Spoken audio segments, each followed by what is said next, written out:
All right, so today we're looking at this OdorKlenz laundry additive. This was sent to me for review, and it solves a problem for me.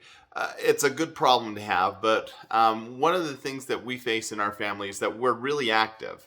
I'm a runner. My kids play a bunch of different sports, and we're always going out and getting dirty and getting sweaty. And that's the problem is when you get sweaty, your clothes start to smell bad really fast.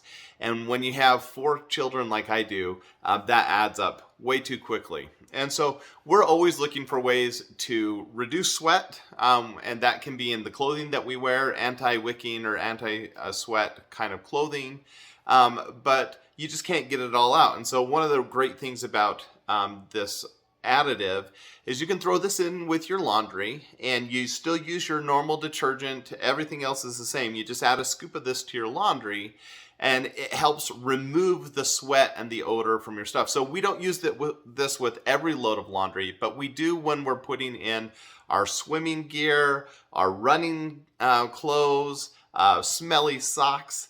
And then the other really great thing about this is you can also add this and soak your clothes in it. And so for certain things that get especially sweaty, we'll soak it with this.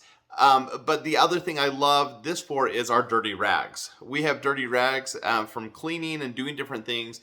And we found that even though this was designed for sports, it actually is really awesome for things that are just especially dirty. And so we'll sit that and soak. It's really easy to use. You just put a scoop in, throw it in with your laundry, run it like normal. And when it comes out, you're going to notice the smell. That was the first thing I did after trying this is I smelled the clothes and I was like, oh, this does smell a little bit different from normal. And so it has a little bit of a scent to it, and it's a scent that I like. So pretty cool little sports additive. Try it out. It's pretty cool. All right, bye.